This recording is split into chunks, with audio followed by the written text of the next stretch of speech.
Jamal Niaz here with Muay Thai legend Liam Harrison at the night where you should have been fighting Floyd Mayweather. I know it's going to be not just gutting for your fans, but gutting for yourself as well. But you're on the mend. You rehabbing an injury. You're going to get that fight with Floyd at some point, aren't you?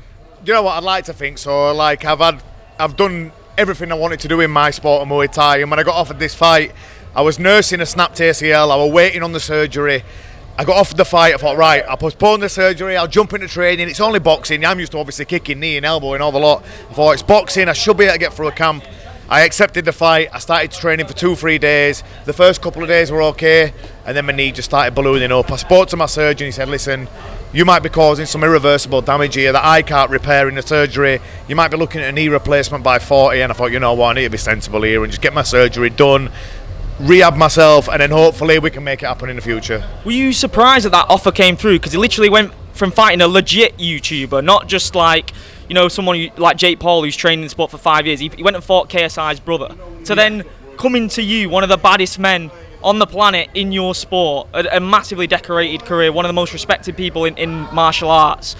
Do you think he was underestimating you and probably doesn't have well-versed knowledge in the sport of Muay Thai? He probably didn't even know I was, to be fair, let's be honest. But like you just said then, I'm not a boxer, but I am a fighter.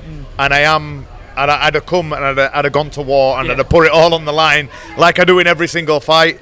They asked when they announced the fight and that, I sent all over my fight clips and they said, listen, we're showing it Floyd, he likes it, he likes what he sees. So yeah, do you know what I mean? I'd have come and I'd have made it in every single fight I'm involved in, no matter what sport, what rules, I make it entertaining. So that's what I just wanted to do. I'd have come out here and I'd have put it all on the line and I'd have made it entertaining for all these fans, and we would have had a great night. Unfortunately though, things happen. I'm injured and I couldn't do what I wanted to do. Do you know what I mean? I've spoken to Thai fighters before, like Damien Trainer, one of the best to come out of this country, and it's a completely different outlook to fighting in terms of mixed martial arts and boxing, where a loss isn't necessarily the worst thing to happen to you, because it is guaranteed to happen at some point, because you're fighting the best of the best constantly, you're fighting a lot more frequently. Just in terms of your sort of outlook on your career that's happened so far now, how fond are those memories, even of some of the losses as well, where you've given such a good account of yourself? Going back to what you just said then, there's so many ways to lose in Muay Thai. It's not like boxing where you've only got just your hands. You've got punches, kicks, knees, elbows, clinch work, and there's so many different styles. A puncher might lose to a clincher, a puncher might knock out a kicker might be able to outscore an elbow. There's so many different ways to win and lose. And like you just said then, I've had 120 professional fights, and compared to some of the Thais, that's not even that many. But there's so many different ways to win and lose, and you fight that regular at the highest level, it's going to happen. I've had 25 losses in my career on the same hand as that. I've had 91 wins, 51 by knockout. I've won 8 world titles. So like you said then, I've got some great memories. And even in some of the losses, I fought Sanchai, the greatest fighter of our era, by a country mile. I fought him 3 times and I pushed him to the wire 3 times. And even though I've lost those fights, they've done nothing but push me up higher on, get my name out there, get everyone knowing who I am. And they're some of my greatest memories, those losses. Even though they are losses on my record, it wasn't a loss to me, because I've gone in there, I've gone toe-to-toe with the greatest fighter of our era, and I've put it on him, I've took him right to the wire, and we've had a serious war. So yeah, like the wins, the losses, it's all just a journey in Muay Thai. And like I say, you're fighting that regular, it's going to happen, but as long as you're learning from what your losses, they're not real losses. 100% agree with you. And the one world title is something that you were chasing last year. Is that something that before you hang the gloves up, that's something that needs to happen? Are you almost putting pressure on yourself to get that done before you hang the gloves up? I'm not putting any pressure on myself. All I want to do is get my rehab done. Obviously I got the shot and my knee got obliterated earlier on in the first round of that fight, and I'm rehabbing myself now. I want to get myself back. My goal at the minute is just getting my rehab done, get myself back in a position by the back end of summer where I'm ready to fight, which I have no doubt in my mind that I will put myself in that position. I want to have 1 or 2 more fights, win them, get myself back in title contention, and then we'll go from there. I'm just not putting no pressure on myself to say, right, I need to be back in there, I need to be fighting for that title. Number 1, get myself back in fight shape. Number 2, just get back in there against anyone. Number 3, get that first win under my belt. Number 4, then push towards the title. It's such an awesome organisation in terms of the different variations of martial arts that it offers. And I've seen you talk before about how weird it was using MMA gloves in Thai boxing. That's such a cool concept though, isn't it?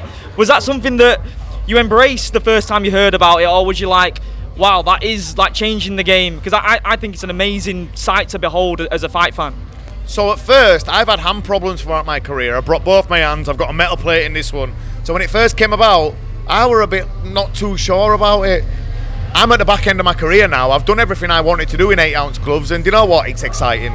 It's a new challenge, and to me, it's a totally different sport because, like I've said it before in interviews, there's so many different things that you can do in 8-ounce gloves that you can't do in the 4-ounce gloves.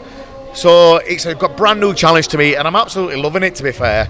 And like I say, I don't worry about hurting my hands or taking up any extra damage now because I'm at the back end of my career. If I hurt my hands now, it doesn't matter that much. I've had 120 fights, but it's like I say, it's fun. It's a new challenge, and it's a bit of a different sport. So I'm just looking forward to working my way up in that. In terms of the best strikers in MMA that show the best Thai skills, who would you say, and which MMA fighters would you have loved to have tested yourself against and you feel you could have got the better of on the feet? Someone like Jose Aldo would have been an amazing fight, I reckon. Me and him, because he was a great stand-up fighter from a Muay Thai background, hard punches like me, hard leg kicks like me. Barboza, another one. Can you imagine that? Someone's leg would have got snapped off in that fight. Those type of guys, even Volkanovski at the minute, do you know what I mean? Although he's not traditional Muay Thai, he's a very good stand-up fighter, and he's a tank, and he's a hard little man. So if you brought someone like them over into, like, say, one championship style, just free stand-up, I think they'd do great. And like I say, that crossover of the different style of striking, like someone like Volkanovski's got, in them little gloves, his power, his stamina, I think he'd be a real force. Do you think, in an alternate reality somewhere, you would have been one of the biggest names in world MMA and one of the biggest names from UK MMA if you'd have gone for that as a career? It's hard to say because I always say you can only be good at something that you love. Yeah. And I tried a little bit of groundwork and a little bit of wrestling, only briefly, and I didn't enjoy it. So, like I say, if I were doing something that I didn't enjoy, I do Muay Thai. I was broke until I was 30. Money only came to me when I was 30 years old. I was doing it because I loved it, and by then I'd already had 100 fights, all for the love. Money was just a bonus since like the back end of my career, so I can't like really say whether I'd have been a big name in MMA because I tried it, I didn't enjoy it, and like I say, if you don't enjoy what you're doing, you're not going to be able to be good at it. I think your stand-up style though would have transitioned amazingly, but obviously it's not just about the stand-up, is it? You've got to be in love with that, the grind of the grappling. Who is going to stand up with me? You put me in an MMA fight, who in their right mind will stand up with me? You're not going to be walking for a week, are you? Exactly. With dead leg for days. Exactly. I mean, I'd have been on my back like that, wouldn't I? Let's be honest. So. You mentioned Jose Aldo there. Aldo's actually mentioned as a potential future exhibition opponent for Floyd. That could also pave the way for you to go in there with Aldo as well in a boxing fight. You know, I think it'd be a great fight. We're both similar weights. He's got a Muay Thai background as well as the MMA. I speak to him sometimes on Instagram and that. I'm a massive fan of him. He comments on my stuff a lot and that. And you know what? If I could put it on there with him in a boxing fight, I think that'd be an amazing fight for the fans. Tough guy, good hand skills, sharp. Similar age to myself as well, so yeah, I think that'd be a great fight. Is that the way you see yourself exiting combat sports with these exhibition bouts? We've seen Ricky Hatton do it.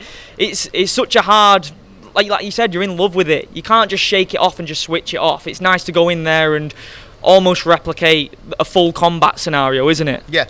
Well, listen, Muay Thai is hard on your body. And you know what? I enjoy training boxing because obviously you've got to incorporate your boxing for these small glove MMA fights. So I do enjoy it. So when I come back after this knee injury, 2, 3, 4 more fights, say goodbye to Muay Thai, and if I can come back and have some of these boxing fights, I'd absolutely love it, to be fair, because there's some real good name guys in there now, so it wouldn't just be me coming in and fighting someone who ain't on my level. Look at people like, obviously, Aldo's in there now. We've got other people doing it. Obviously, they've got the big daddies like Floyd. Manny Pacquiao's doing it now. So yeah, I won't write it off. I would like to explore that avenue. Awesome. Like I said off camera, I've wanted to speak to you for a long time. I'm a massive fan, and yeah, what you've done representing this country overseas in Muay Thai has been absolutely amazing, and you'll go down as one of the best ever, man. So thanks so much. Thank you very much, mate. Thank you, brother. Cheers.